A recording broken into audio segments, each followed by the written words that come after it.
We are back with the Brain Gangster Podcast. I'm your host, meditation and wellness expert, Stacey Turis, along with my co-host and fine-ass friend, the Mindful Money Maestro, Carrie Tredway. What up, Carrie? What up? I'm your fine-ass friend. You're my fine-ass friend. I don't know if I want to be a fine-ass friend. Why? Because I don't.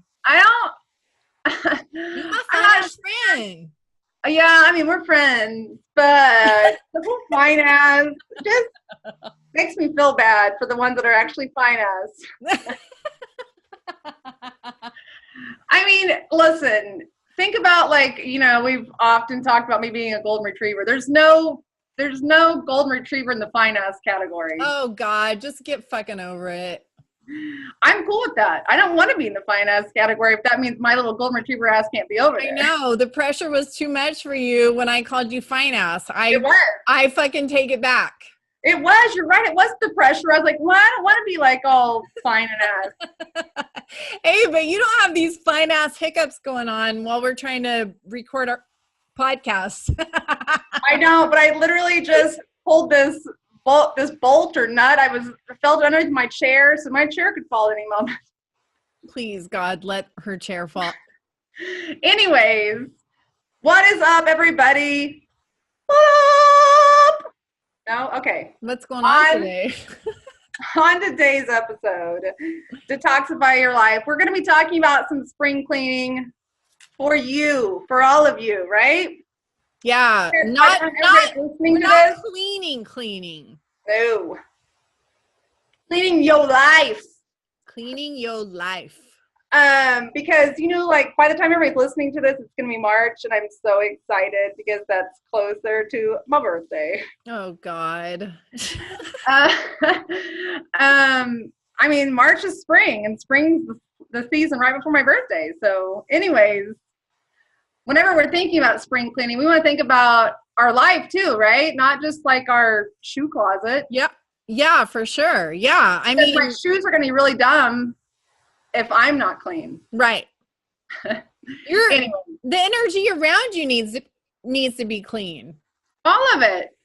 So today on our episode, we're going to be talking about ways to detoxify your life, and we're going to be talking about 10 ways to recognize toxic friendships and signs that you're trapped in a toxic job, which, big surprise, that is no bueno. Yeah. I mean, and seriously, not only is that stuff not doing us favors, it's actually blocking our happiness. Because stuff like that actually takes up space and energy in our lives that we could be dedicating to the people or work or hobbies or passions we love that actually show us love in return. So I think we all tend to kind of put up with shitty people or situations because that's what we're supposed to do, to be a good friend or be a supportive family member or a good employee. Right. It's expected. Yeah. And it's also super uncomfortable to face conflict. So then we tend to justify other people's behavior so we can justify us putting up with it. And then we start peppering ourselves with toxic talk because we feel resentment towards those people that are kind of pulling us off our road to our best life, right? Yeah. But we don't have anywhere to direct the resentment. So then that we kind of turn it on ourselves. So I just think that's so crazy that we turn on ourselves instead of putting our foot down and saying, enough of this bullshit, I'm out. Right. Like that's going to be the last choice for most.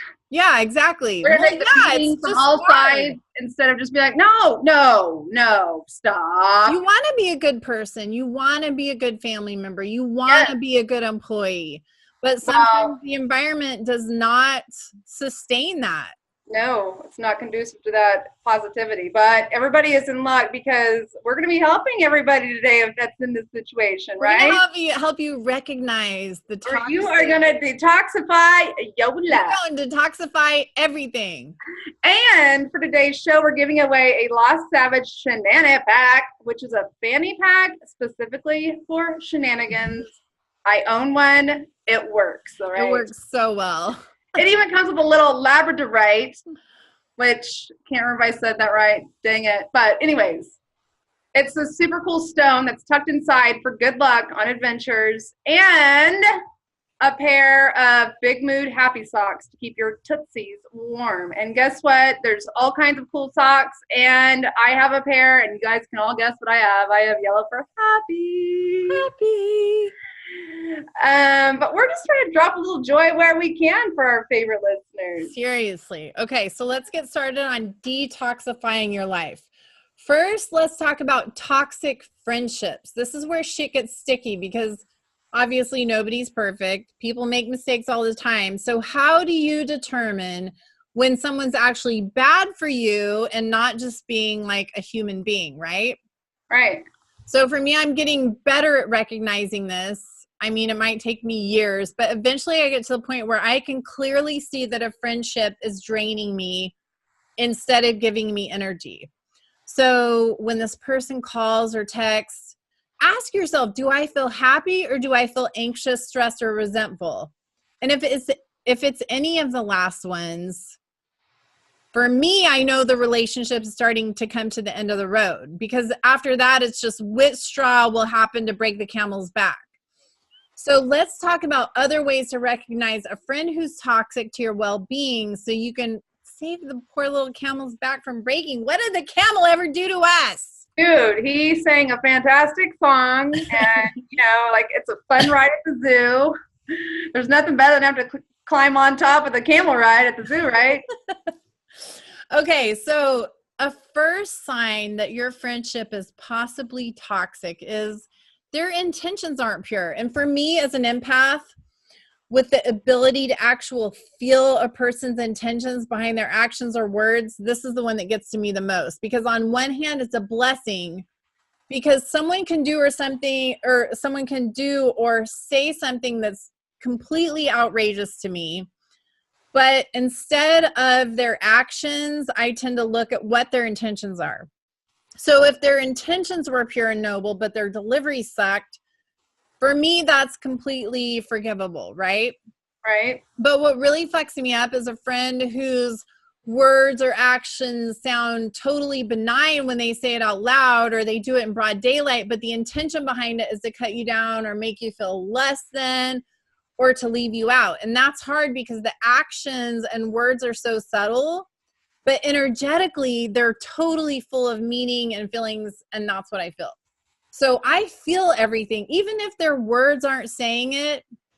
Right. There's still like little, is it, daggers to the heart? Yeah, I feel the energy, and the energy is not, the intention behind the energy is not pure. So you can say what you want, but if I feel that your intentions aren't pure, that's what I'm going with.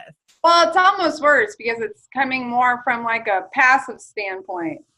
Yeah, exactly. If you're going to be an asshole, just be an asshole, right? So their words are subtle. Energetically, they're full of meaning and feelings. And then if you say anything like, this is what I feel, they cover up their internal thoughts with like inauthentic words. So when I feel someone having shitty energy towards me, but their words are like flowery or fake or inauthentic, dude, that shuts me down like in a second. And Carrie, I think your quote is, the only thing worse than an asshole is an asshole wearing a fake mustache. It's even better whenever we think about that fake mustache and asshole just fucking talking shitty, right? Right. Well, talking shitty, maybe talking shitty, but mostly talking. I wasn't even meaning it that way whenever I said asshole talking shitty. That's like, oh my God, assholes totally talk shitty all the time. Yeah, assholes talk shitty all the time. Literally. But the worst is pretending that you're not an asshole when you clearly smell and look like an asshole. Right. If you're an asshole, you may try and fake it, but we all know you're an asshole. We can, like you said, you can smell it. Right. You can see it. And it's worse. It's worse when you pretend you're not an asshole, but you really are. Absolutely. Because it's trying to make you look like you're dumb, like you're reading into something. You're like, no, I'm not. That's not me. It's you. And that's the worst part too, is that you can't.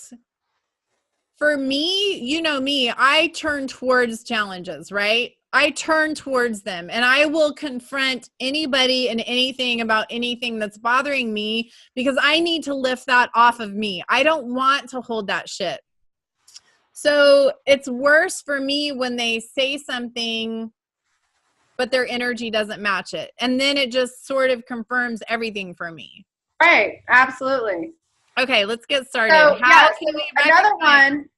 What? How can we recognize these toxic friends? Well, another way would be you can't count on them. So if you don't trust that they have you or your best interests in mind, that's a sign that the friendship is not working, which it's more so like you'd be mindful to notice that it's constantly in this pattern, right? Yeah.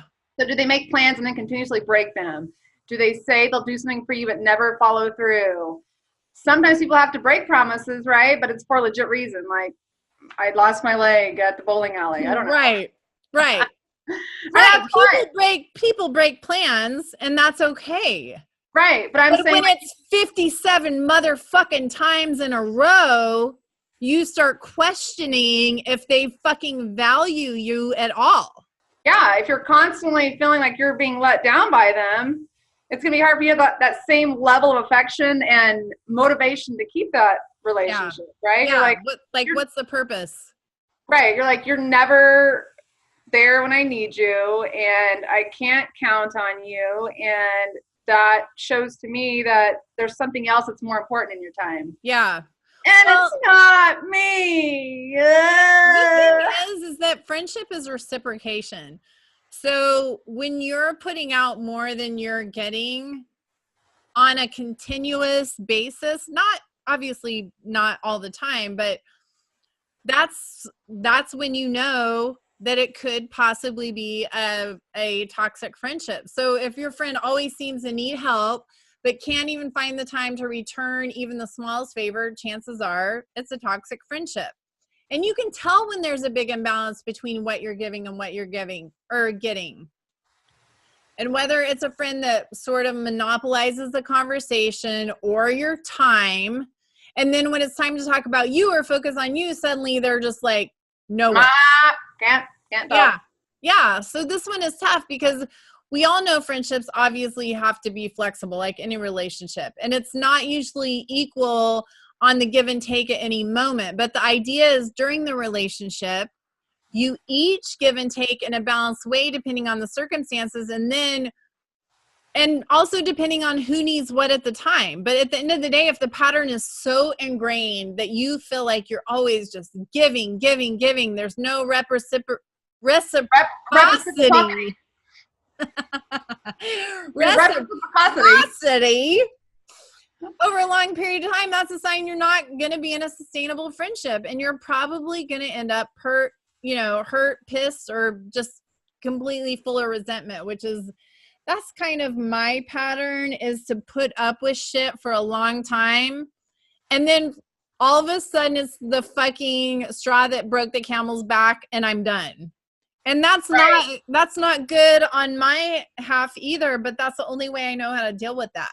I'm going to say that the majority of people do that because it's still following the trying to be a good person and not trying to hurt anybody's feelings along the way, when in general, or in reality, I should say, like, your feelings are getting fucked up the whole way through this process. Right. And it's funny because it's like we feel like we are so strong that we can take this, and that hurting someone else's feelings, no matter if they're in the right or wrong, will hurt them. And we don't want to hurt them. Right. And so I think it totally goes down to feeling like a shitty person or a shitty friend or a shitty employee when you're like, I don't want to put up with this, but it's like we have to put up with shit we don't want to put up with. That's obviously life. But at the same time, do we really have to put up with these people that aren't contributing positive things to our life? Is it really necessary? No, ma'am, it's not. No. So you also have to remember, if you can't depend on their advice, because life can be confusing AF. Yeah, AF. That's why we need good friends to help figure it out. But when you ask for a friend's advice and instantly you're like, oh, fuck, I shouldn't have asked them, right? That can mean they're toxic. Yeah. They're not going to listen. And if they do, they're going to be terribly empathetic or compassionate. They're not, I should say, going to be terribly. No, they're not. Yeah, for sure. Because I mean, I have friends like that, and I've noticed that it's all about them. Everything's about them. And I'm not one to make shit about me because honestly, like I just deal with my own shit on my own. But at the same time, you start feeling this imbalance. And it's like, why is it always about them? And it's not because I need it to be about me, but at the same time, you want someone that you are sort of investing in this friendship, investing emotionally, investing your time. Well, I mean, it's a value. Like if exactly it's so one-sided and they only take it from their perspective instead of yours, it's not in any remotely way valid, right? No. And it usually gives that one-sided advice that makes them sound smart or maybe more competent than you, which again is a shitty passive statement. Right. I totally have a friend like that. And they might even insist on a not thought out or impractical fix simply to get you to stop talking about yourself. You know, like I don't really care. Just do this. Like go jump off a cliff. It'll fix it. But what about me? You know, I have a friend like that, Carrie, that is, I don't ask advice very often just because I'm constantly sort of trying to figure stuff out by myself. But sometimes I have issues processing or whatever, and I'm not afraid to ask for help. I 100% know what my brain's capable of and what it isn't capable of, especially with ADHD. And so I'm not afraid to go ask someone like, hey, can you process for me? You know, process this idea for me. Can you blah, blah, blah, whatever. But then I've noticed when I ask that they're so fixated on inputting their opinion that they're not looking at the big picture. They're not thinking like, this is what would be best. They're thinking, oh, how can I make this about me? Or how can I change this so that they're listening to me as opposed to just doing what is like the logical thing to do. Right. The other thing is that when you find friends that you have to make excuses for. So if a friend is known for their bad behavior, it doesn't even have to be bad behavior. Like what's bad behavior? But if they put you in uncomfortable... I mean, we have bad behavior. Oh yeah, we have bad behavior. We're such good friends though. I'm just saying in general, like I have bad behavior and so you know, and we can be out in public with our bad behavior, but that's not the bad behavior that we're referring to here. It's a different kind of bad behavior. No, this is like when you have to justify someone's actions. I mean, to yourself and to others. That means that might be a toxic friend. So you know, when you find yourself consistently saying, oh, that's just how so-and-so is, don't take it personal, which again, same friend, I find myself doing that for, fucking stop making excuses to yourself and stop making excuses to other people for their behavior. Bringing other people into this. You're like, that's okay. Yeah. Susie's a real bitch. She's always a bitch. Yeah. I mean, they're not going to stop until they're held accountable. And this is the thing. Like, if you're not thinking about yourself and how they're affecting you, think about the fucking other people that they're going to do this stuff to in the future. And that's where that injustice thing comes up for me, where it's just like, you know what? I'm putting my foot down because it's bullshit that they're treating me this way. And it's bullshit that they're going to continuously treat other people this way. So don't make excuses. No, and here's another good one that we probably can all relate to in some level is you dread checking your phone. Oh my God. Oh God, my phone's ringing. Oh God, there's a text message. Who is it? Because technology has made it so easy to keep up with your friends, right? Yeah. It can be for better or for worse. And you'll know the second option when the person calls or texts you and you feel a dreaded feeling of, oh God. Right. Like you're not supposed to feel like that when your friend texts you or calls you. You're not supposed to get that gross feeling in the pit of your stomach. The sweaty palms and throwing the phone like, oh fuck, oh fuck. Oh fuck, they just texted. But yeah, and that pit of nastiness in your stomach, right? Yeah. A good friend shouldn't be bringing out that negative or physical reaction. No, like getting is like excitement, maybe some jumping jacks. I don't know. yeah, like when you text me, I'm fucking excited because I know it's gonna be some crazy shit or something funny that's gonna make me laugh or whatever. Like I don't want to get that feeling of, oh, what do they need now? You know? Right. Yeah, like, oh, what do they want? What is it? What is it? And it's the same thing. If you don't enjoy spending time with them. So if you did a happy dance the last time your toxic friend canceled plans, it's probably because you're exhausted from putting in more work than the friendship's worth. Like if the relationship feels like a chore, dude, get rid of it. We all have enough chores in our life. There is no reason to have a friend that feels like a chore. Yeah. Especially when it's our choice. It's our choice, and it's not like we're at the park with our parents and they drop us off for a play day. We have no choice but to. No, we choose who to hang out with. Like, why are we choosing to hang out with people that make us feel shitty? I don't know, because you also want to 100% be yourself. Like, I need to be golden retriever Carrie at all times. Right. I cannot be stifled in any way because that's not fun. Like, that's right. really painful to a energetic golden retriever to be stifled or squashed, right? Right. But a toxic friend has a knack for spreading their toxicity to others. So when you're with that person, they bring up behaviors in you that aren't your best, like drinking too much, which, I mean, I can probably do it without toxic friends, but gossiping, or you might feel like you can't be your realist self because you're consistently feel like you're walking on eggshells around them. See, that to me is the one that I can most, think of or relate to, just because if you're having to change your behavior in any way and it's because you're nervous. Right. Like, how are they going to react or what are they going to think? Like, what the fuck kind of friend is that?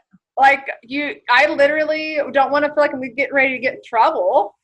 No. Or even if you just want, like you said, like you're a golden retriever. So if someone's going to squash the golden retriever in you, who wants to be around that? Nobody wants to feel like they can't be themselves around somebody, or this friend is going to say something, or this friend is going to have a shitty comment that's like a passive.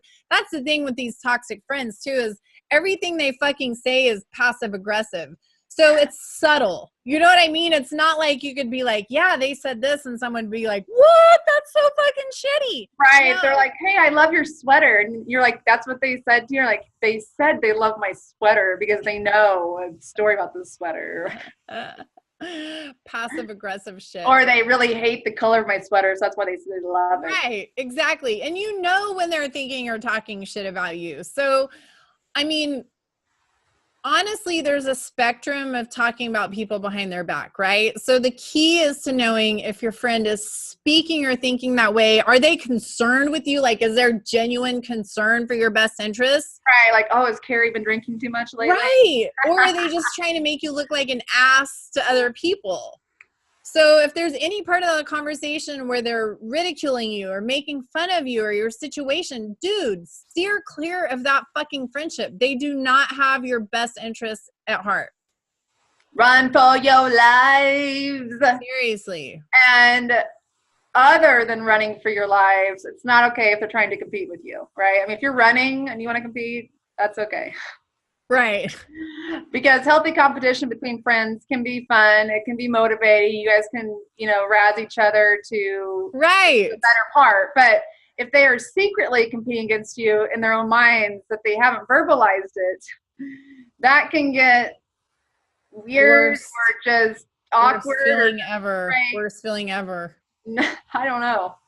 I don't want to find out by actions that somebody's competing with me. That's going to be weird. Dude, I know I've had that happen, and it's the craziest fucking thing ever, where it's like, I'm going to be, whatever. And you're like, dude, I didn't know this was a competition. Like, I'm just trying to live my best life.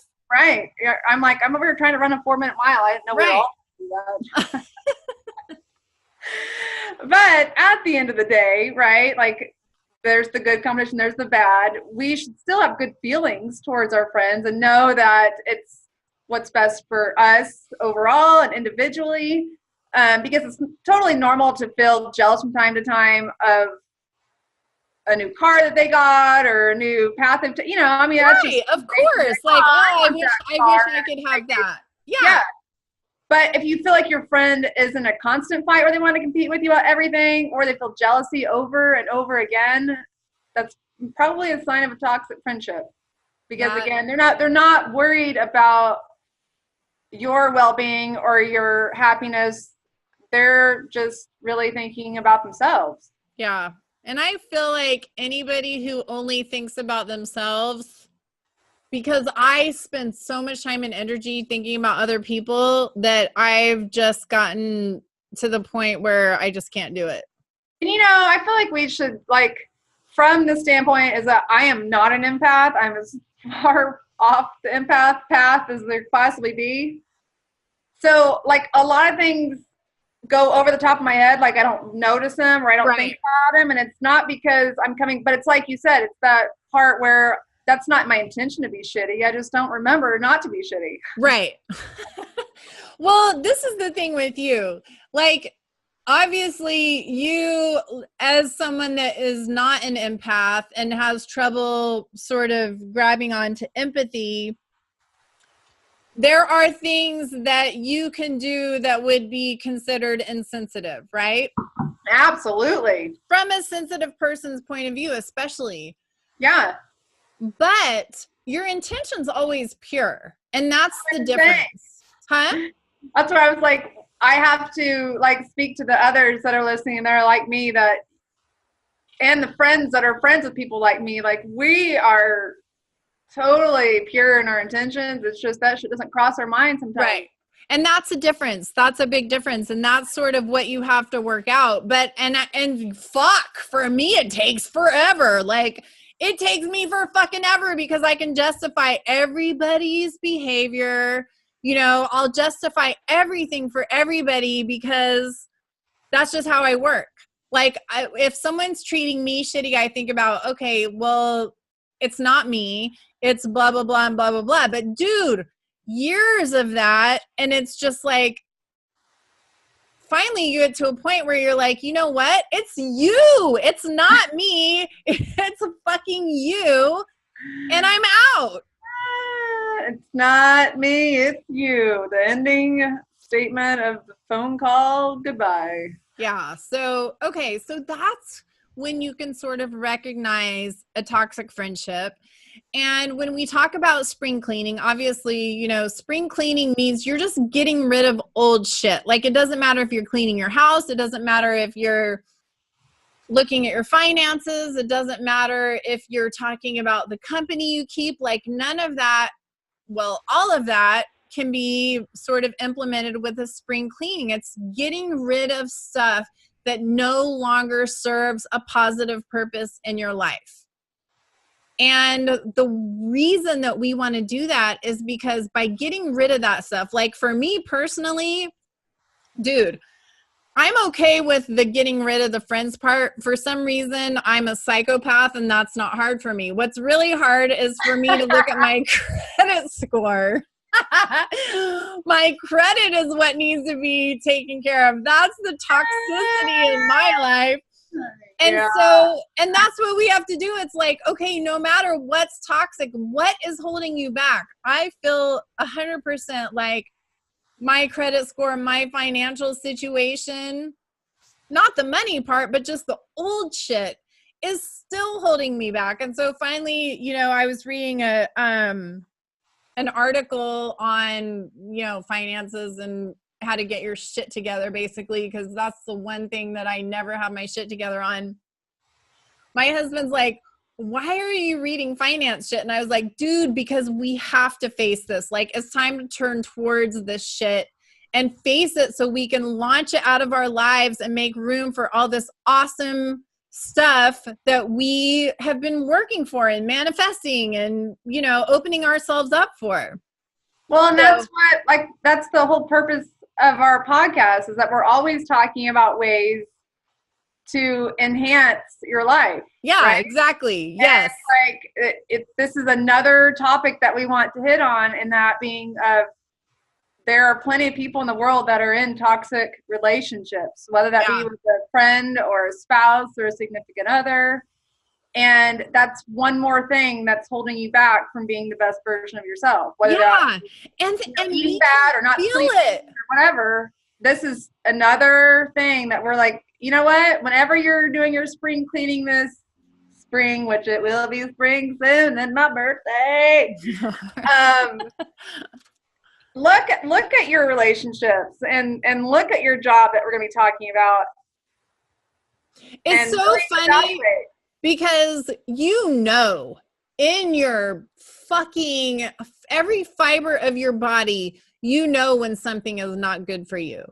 And that's the thing. It's like, you can feel it, but we can justify it logically all we want to. And there are so many reasons to justify keeping a job, a person, a situation in our lives. Logically, there's a lot of ways to justify it.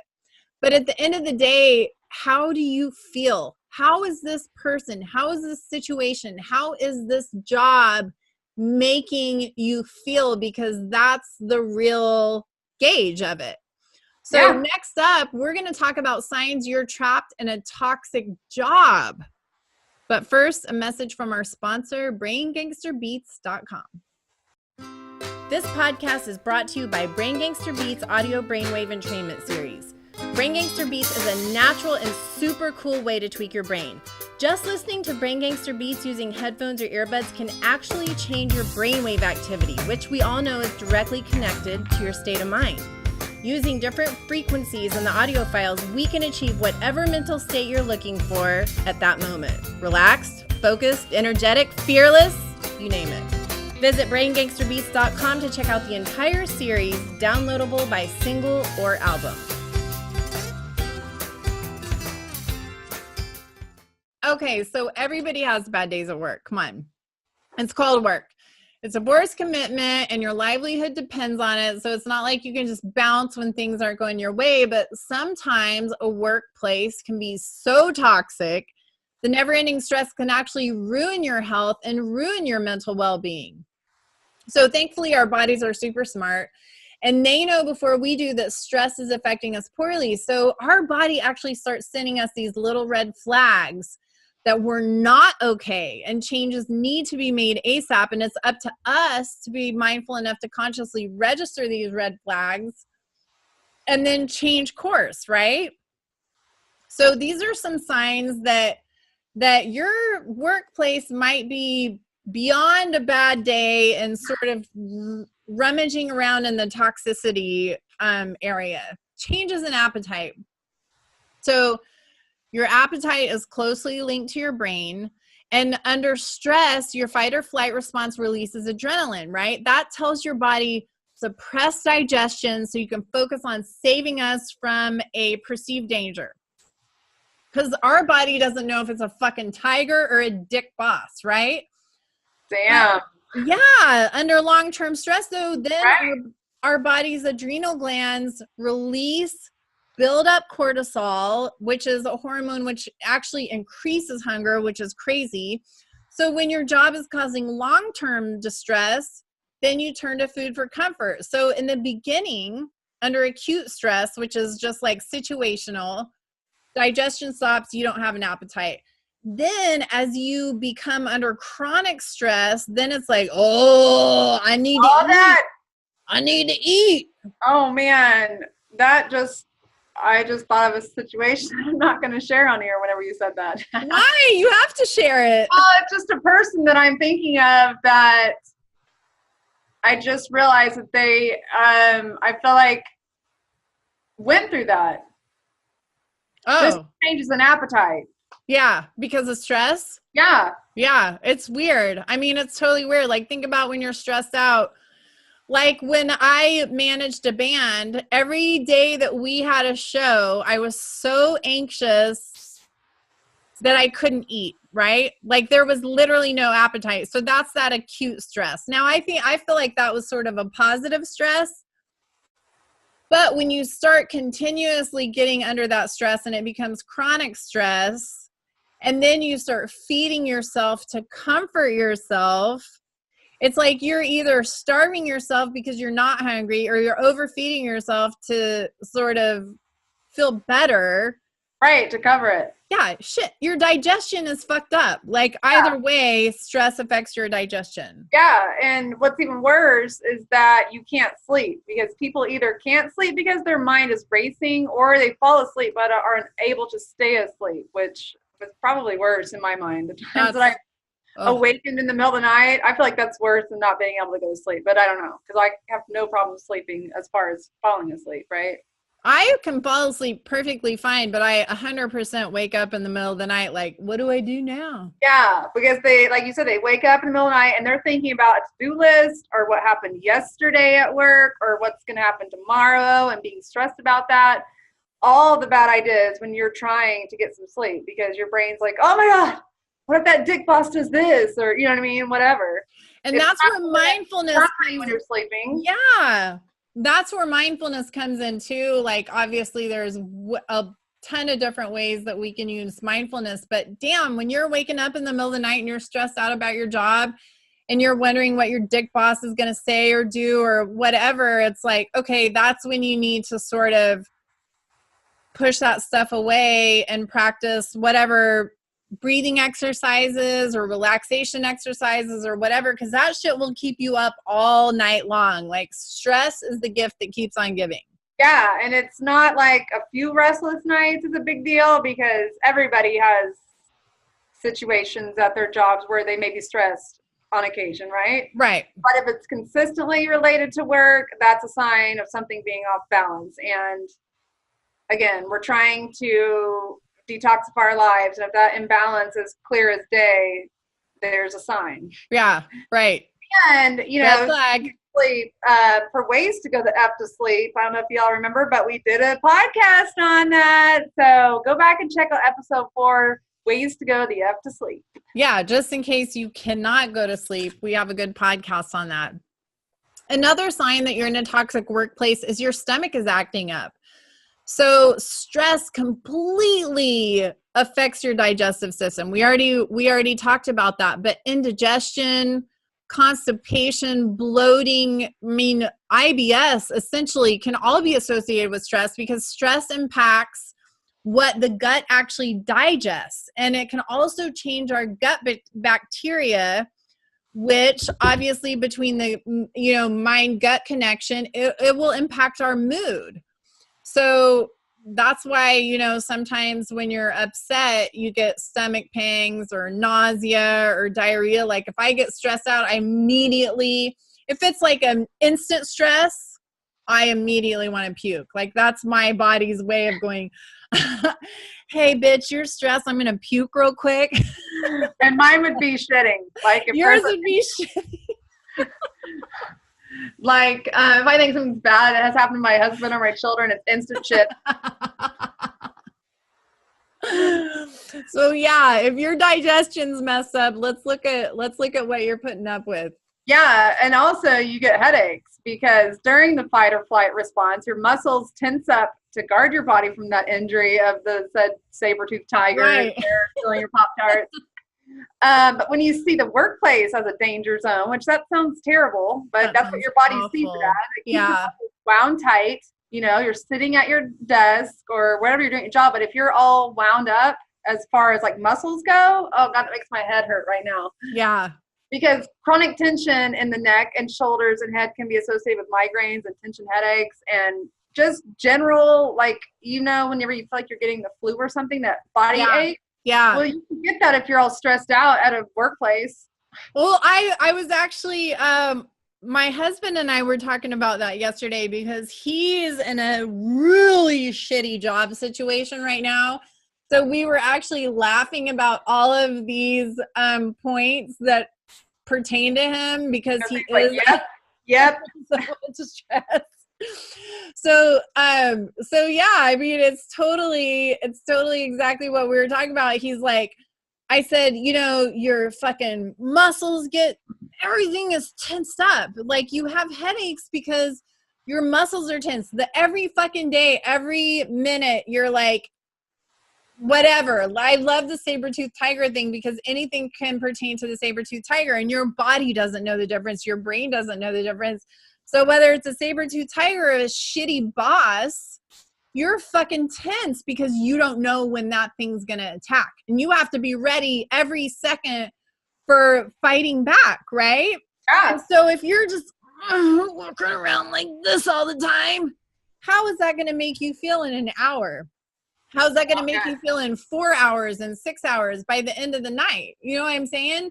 How does that make you feel when you're like that every day for a month or 3 months? Our bodies, we always perceive that our bodies are a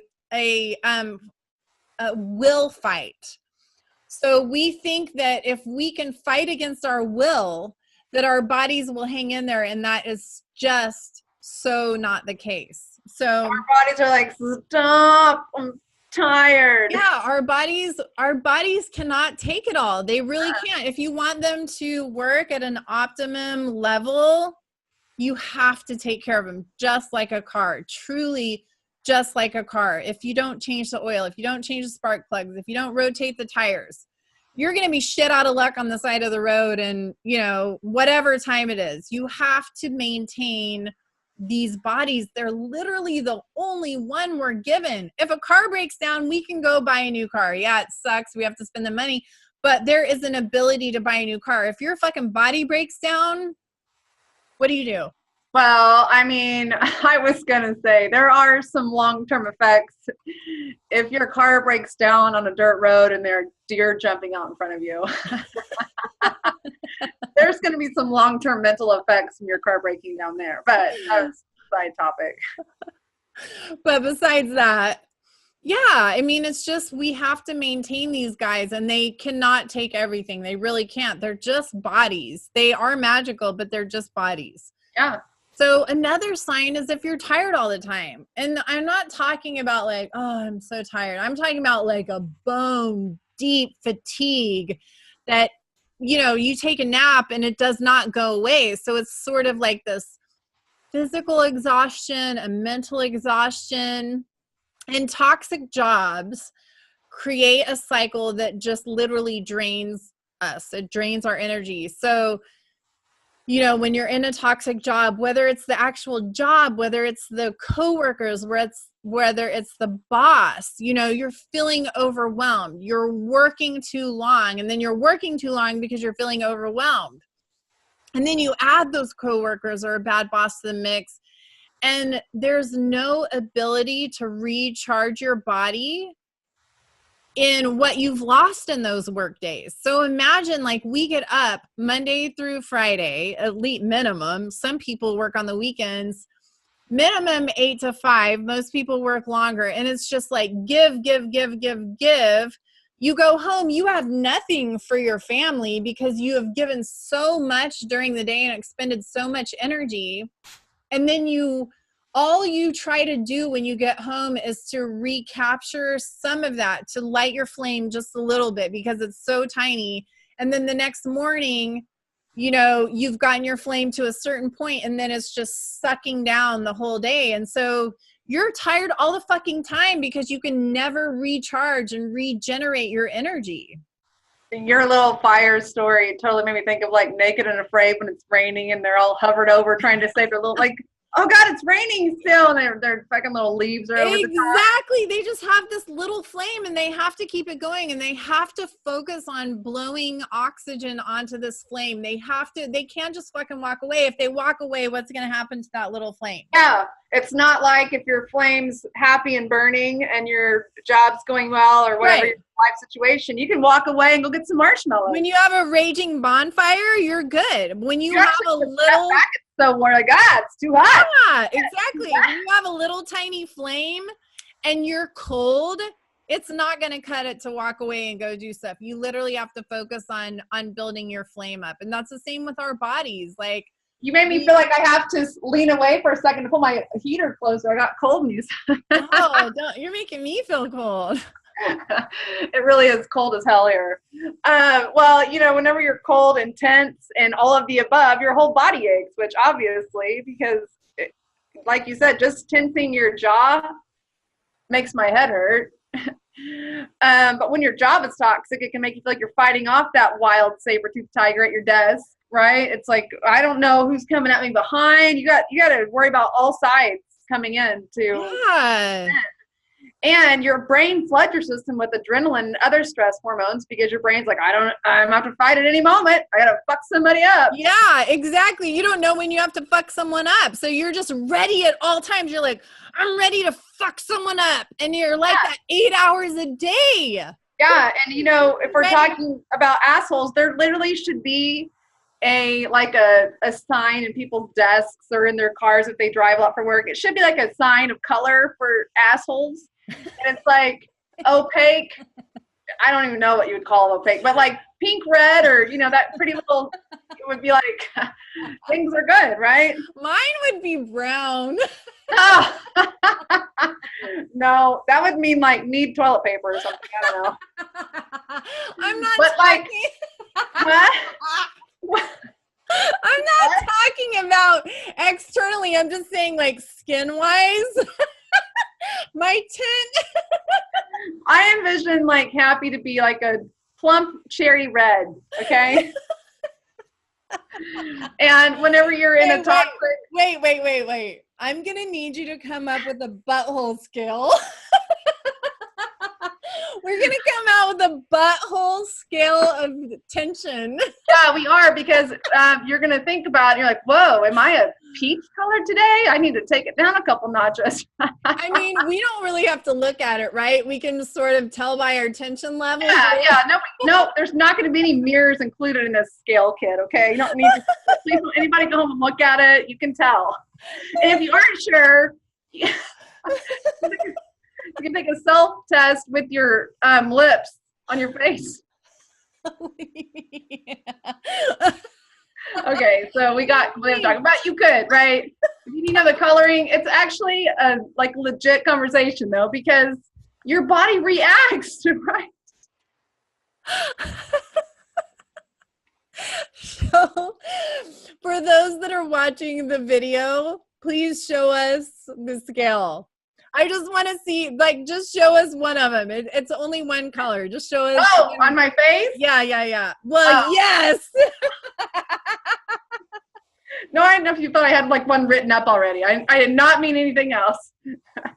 But you want to see my butthole? I would envision like Footloose and Fancy Free. Like I said, like a good cherry red, right? Yeah, let me see.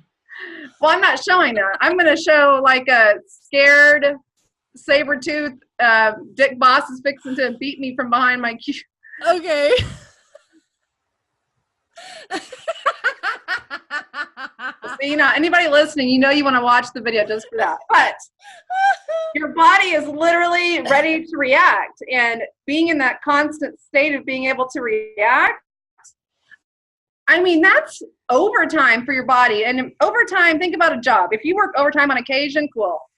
But if you work overtime constantly and your asshole looks like my lips just looked, it's not good. Like your poor little butthole has to get tired from hanging out all tense and stressed out like that, right? Well, and I mean, like, your headaches and your jaw, think about your teeth. Like you're missing half your enamel in the back. For sure. You can't toast your Pop-Tarts anymore. The bear's fixing still. You have to leave them not toasted.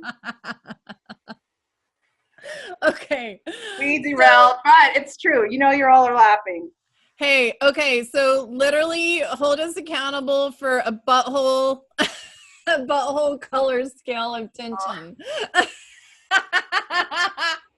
We're totally doing this. Okay, oh my God, let's get our shit together. Okay, so losing interest in sex. So when you bring your work home with you, obviously your relationships can suffer, right?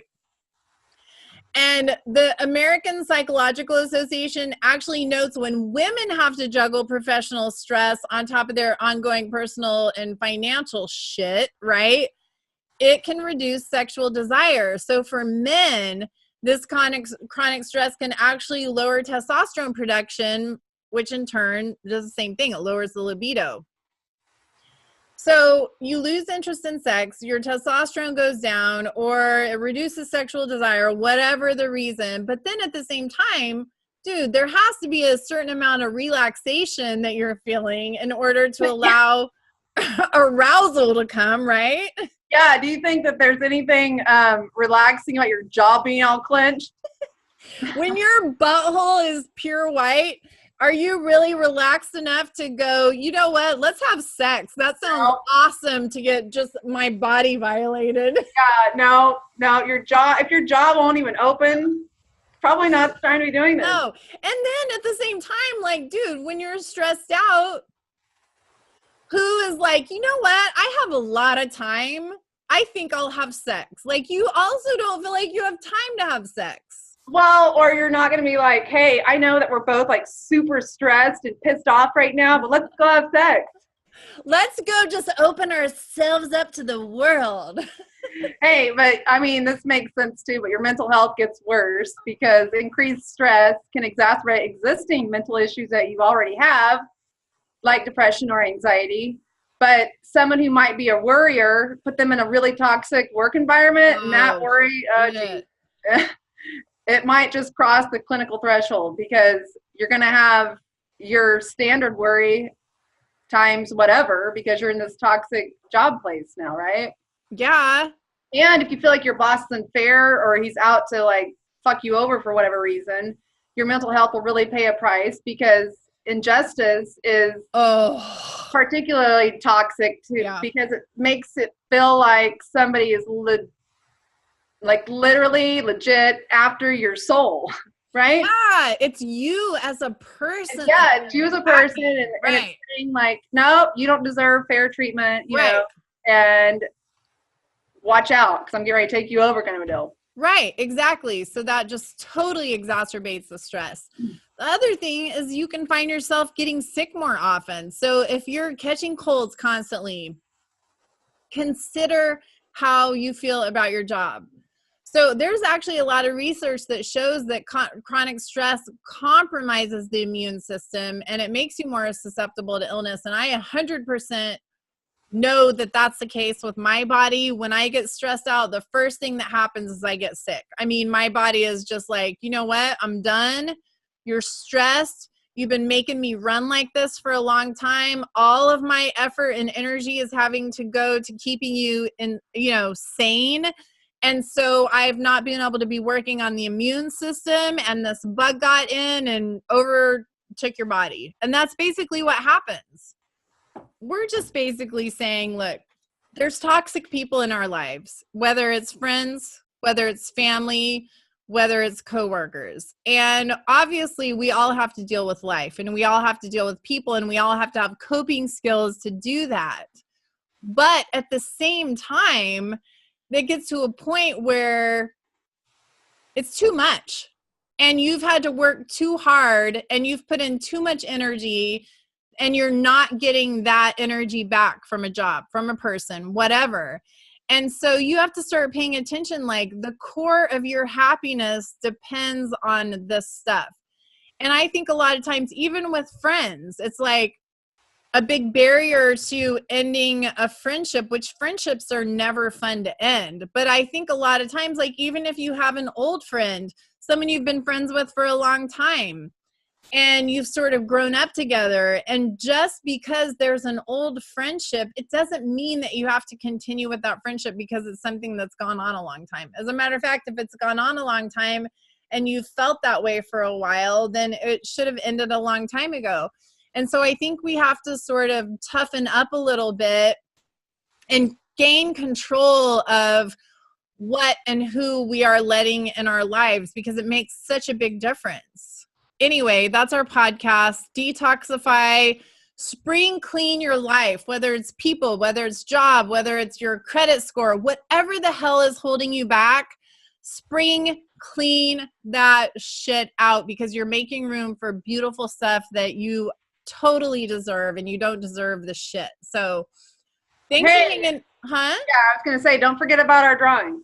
Yes. Okay. So thanks for hanging out on the Brain Gangster Podcast for the Detoxify Your Life episode. Also, don't forget to check out the organic CBD oil brand we partnered up with. And you can also order your own CBD oil for mental wellness. Go to braingangster.com/CBD oil. And then make sure you enter to win a free Shenani Pack and Big Mood Happy Socks at braingangster.com/giveaways. Thanks for listening to the Brain Gangster Podcast with Stacey and Carrie, brought to you by the BrainGangsterBeats.com. Train your brain with Brain Gangster Beats. Whoop, whoop. Guess what? What? We will be back soon. And we're going to be just as excited then as we are now. All right. Peace out. Bye.